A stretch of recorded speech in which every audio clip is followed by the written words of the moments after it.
Just after 10 on a Tuesday morning, a Supreme Court headline flashed across the nation, instantly dividing Americans. The news came without warning, catching millions off guard as they went about their daily routines. Phones buzzed, televisions blared, and social media feeds erupted with urgent updates. In a matter of minutes, the story was everywhere, on every screen, in every conversation, and on the minds of people from coast to coast. In a Texas diner, conversation stopped, some patrons stunned, others angry, sensing a seismic shift in American rights. The clatter of silverware faded as people stared at the TV, trying to process what the ruling meant for their lives and their families.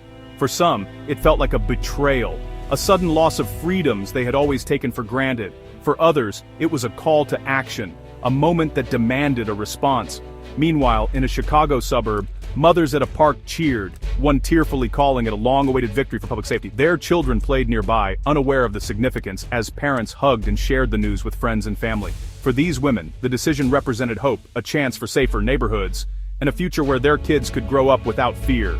The sense of relief was palpable, mixed with disbelief that such a moment had finally arrived.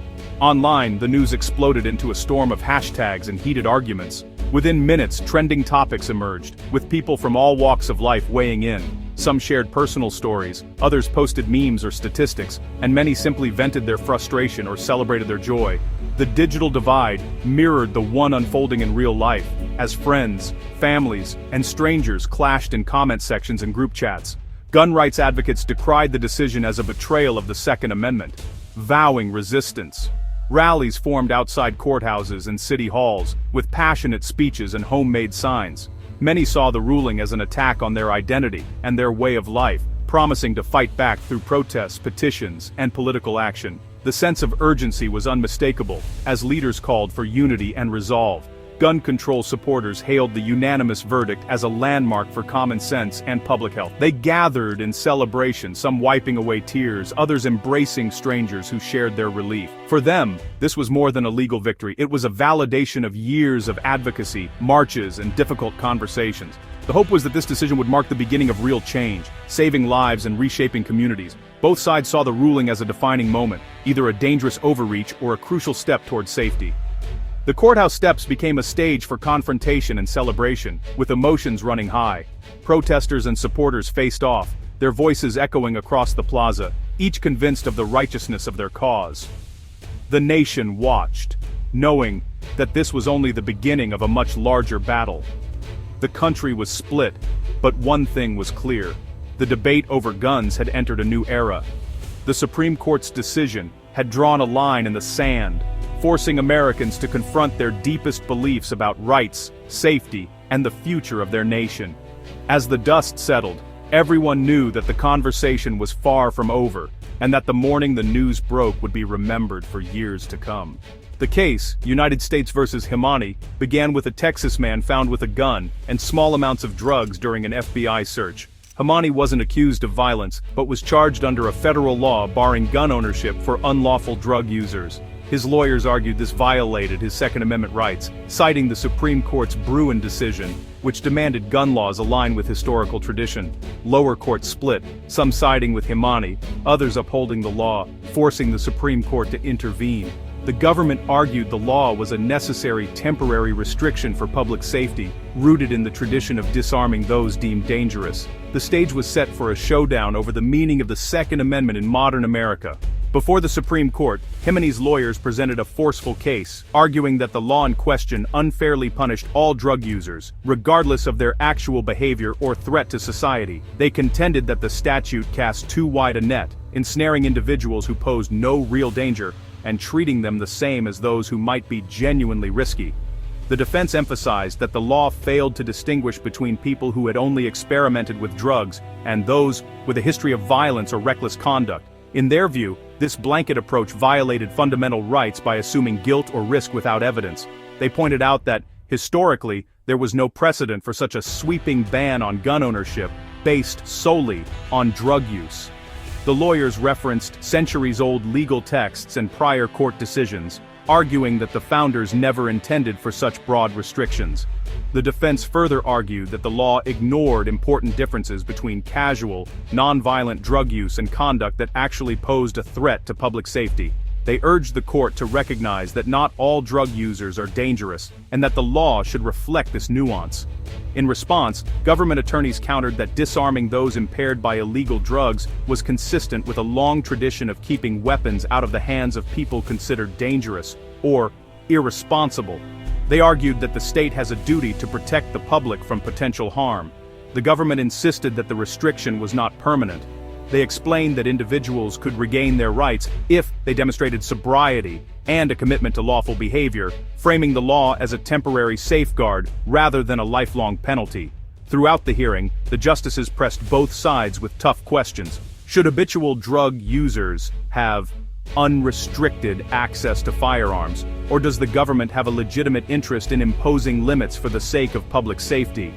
The court grappled with where to draw the line between protecting individual rights and preventing potential harm.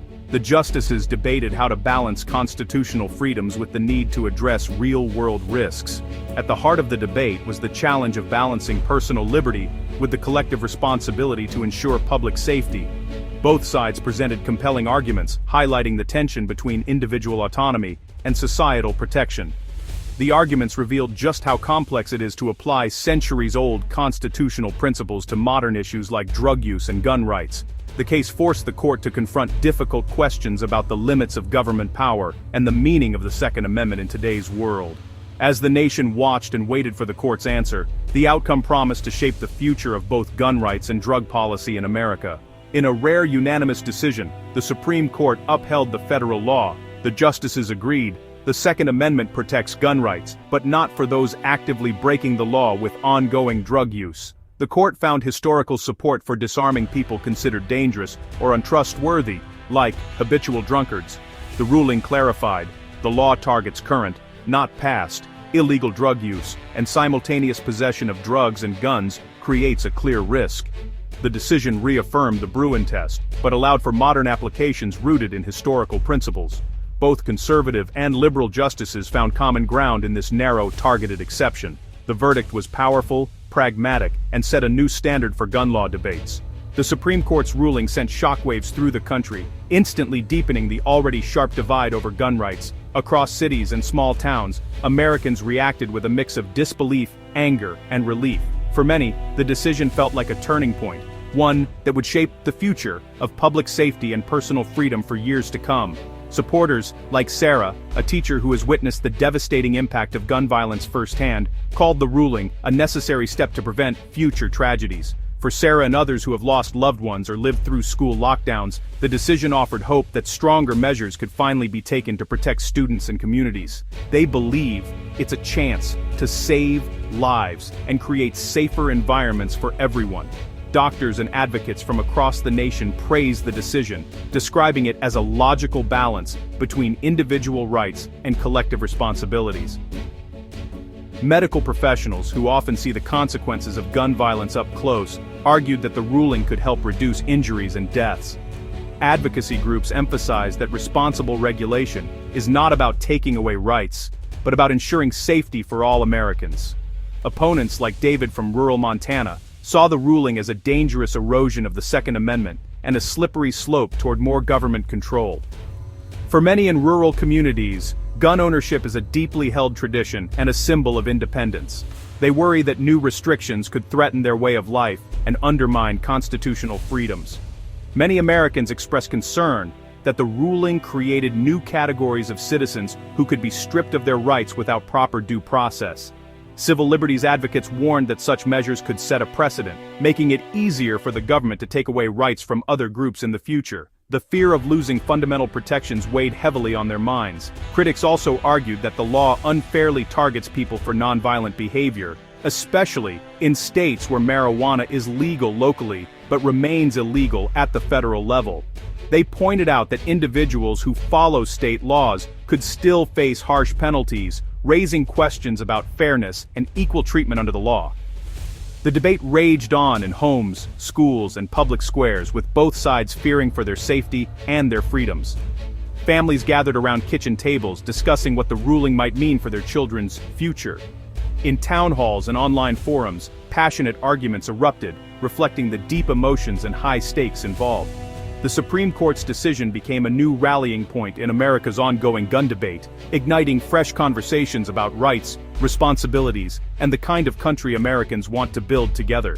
The Hamani decision cements federal authority to bar gun ownership for unlawful drug users, resolving conflicting lower court rulings. It gives the ATF clear power to enforce this law nationwide. The ruling signals that modern gun laws can stand if they echo historical principles, even if not identical to 18th century statutes. States may now craft targeted laws for high-risk behaviors, but sweeping bans will still face tough scrutiny. The decision is narrow, focused on active illegal activity. Not a green light for broad restrictions. Future legal battles will test where the line is drawn and what counts as dangerous. The debate over guns is far from over. This ruling simply opens a new chapter. The Supreme Court's unanimous voice echoes through a divided nation, challenging Americans to find common ground. The ruling shows the Constitution can adapt, balancing liberty with public safety. Both gun owners' fears of lost rights and parents' fears for their children's safety are real and must be heard. The court's approach, targeting specific, demonstrable risks, offers a model for future laws. Progress lies in moving beyond all-or-nothing arguments, focusing on clear, evidence-based interventions. The goal: protect individual rights while keeping communities safe. The Hamani decision is not the end, but an invitation to work together for a safer, freer America. The real challenge and opportunity begins now.